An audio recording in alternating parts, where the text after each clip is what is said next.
bilioni 6 mnyama amezitumia katika swala la usajili. Kikosi hiko sio cha ubingwa. Inategemea Musa Kambo. Unaenda vipi sokoni?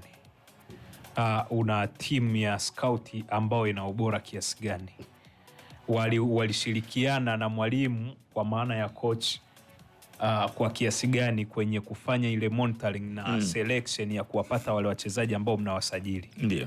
Hapo zinaweza zikatumika hata bilioni 50. Sio shida. Lakini bilioni 50 unaenda kumsajili Lamse, unamsajili Rashidi, unamsajili Salama kwa sababu unamfahamu, mliwahi kucheza wote mtaani, ana profile yake kidogo, aliwahi kuwa mchezaji wa timu husika, lakini matakwa na kasi na daraja la ushindani la timu yako inamhitaji huyo Rashidi, ndio unakuja kurudi hapo. Kwa zinaweza zikatumika hata bilioni 20, bilioni 200. Sio kesi kiasi kikubwa cha fedha, sio haiwezi kuwa mada kubwa. Mada ni wale uliowaleta wanakidhi hivyo vigezo na mahitaji ya kikosi chako, ndio unakuja kuanzia hapo.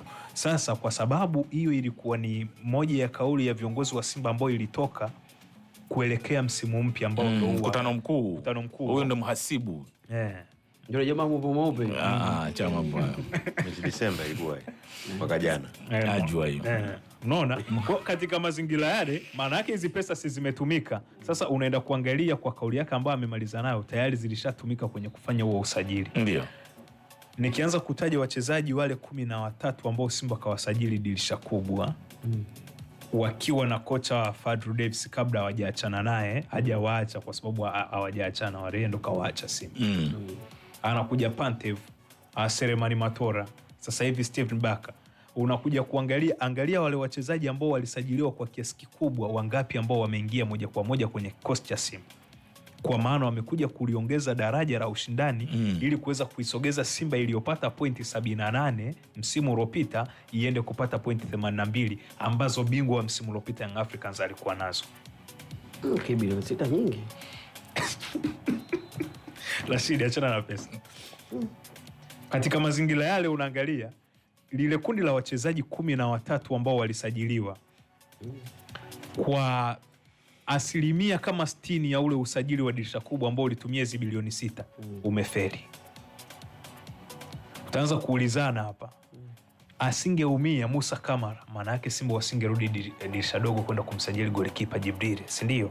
Kwa takriban kama asilimia 60 ule usajili wa Simba Sports Club kwa msimu uliopita kwa maana ya dirisha kubwa wa msimu huu umefeli kama asilimia 60, kwa sababu idadi kubwa ya wachezaji ambao wamesajiliwa kwenye kikosi cha Simba hawaonyeshi kuisogeza Simba kwenye daraja lingine mbele la ushindani, wamestaki pale. Ukirudi kwa msimu uliopita ambao Simba walikuwa na Fadlu Davis, idadi ya michezo kama hii sasa hivi walioicheza kwenye ligi NBC na idadi kama hii kwenye mashindano ya kimataifa, Simba ya mwaka jana na Simba ya mwaka huu zitapigana, kwa sababu takwimu zinakataa kwa kiasi kikubwa. Sasa hivi sio story tena ambayo inashangaza au kusikitisha kwamba Simba hawapo tena kwenye mashindano ya kimataifa, wanaenda kukamilisha ratiba. Sawa Rams, tuache hizo zote hizo historia. Swali la msingi ni kwamba Simba bado ni title contender. Rashid Hamisi amejiweka kabisa kwamba hapana, anaona hawezi kutoa ubingwa. Lakini wewe sasa, kwa mtazamo wako, mnyama ana kikosi cha kutoa ubingwa, lakini pia tukiangalia michezo iliyosalia, hajacheza mechi 2 na Yanga, hajacheza na mechi 1 na Azam FC, kashapoteza 1 dhidi ya title contender huyo.